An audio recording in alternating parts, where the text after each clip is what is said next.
బుజ్జగింపులు. So daughter of fighter MLC Kalvakuntla కవితక్క చేసిన రచ్చ రంబోల మీ అందరికీ తెలిసిందే. అయితే ఆ కవితక్కను బుజ్జగించే కార్యక్రమాలు ఆల్రెడీ మొదలైనవి. 3 గంటల పాటు చర్చలు జరిగినాయి. ఇక మీరు అంతా కవితక్కను చూసుకొని ఎగురుదామని అంగిలు చెప్పుకున్న వాళ్ళు, బట్టలు చెప్పుకున్న వాళ్ళు, అన్నీ వాల్ రైటింగ్ రాసిన వాళ్ళంతా జరిసే కూల్ కావాలి. నేను నిన్ననే చెప్పిన, మీరు కనుక పుసుక్కున్న కవితక్కను నమ్ముకొని పోతిరా షర్మిలక్క నమ్ముకొని పోయిన వాళ్ళ పరిస్థితి అయినట్టే అవుతుంది అని చెప్పిన. ఎందుకంటే ఒక కుటుంబం అన్నాక కలహాలు కామన్, కుటుంబం అన్నాక పంచాయతీలు కామన్.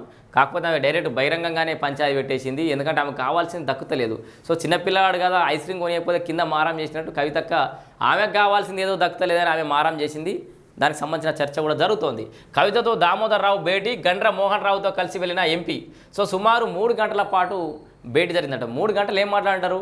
బిడ్డ కవిత, ఎందుకు మీ నాయనకు నువ్వంటేనే బాగా ఇష్టం, సో ఏదో చేస్తామన్నారు, నీకు అది ఇస్తారు ఇది ఇస్తారని ఏం మాట్లాడారు? ఇక రాజ్యాలు పంచుకురు, ఆస్తులు పంచుకురు, ఏం పంచుకురో కానీ కేసీఆర్ ఆదేశాలతోనే వెళ్ళినట్లు సమాచారం.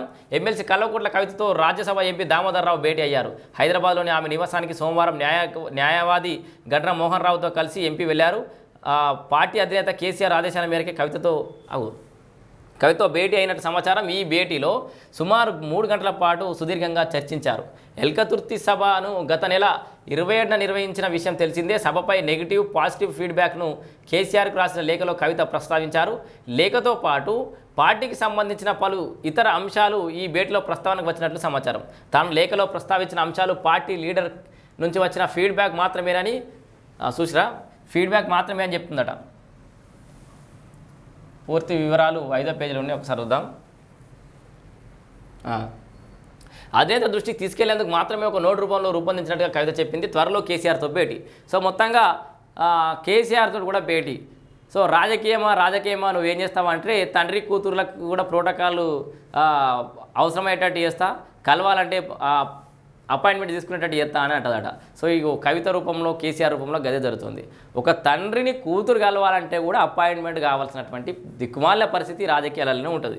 అయితే లేఖ బయటకు రావడం తనను తీవ్ర మనస్తాపానికి గురి చేసిందని ఆమె ఆవేదన వ్యక్తం చేసినట్లు విశ్వసనీయ సమాచారం.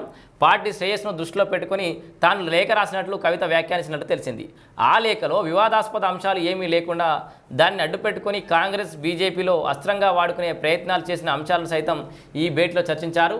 తనకు పార్టీలో ఎవరితోనూ విభేదాలు లేవని, కానీ కొన్ని దిద్దుబాట్లు చేస్తే మరింత బలంగా ప్రజల్లోకి పార్టీ వెళ్ళొచ్చనే అభిప్రాయాన్ని కవిత వ్యక్తం చేసినట్లు తెలిసింది. త్వరలో అధినేత కేసీఆర్ను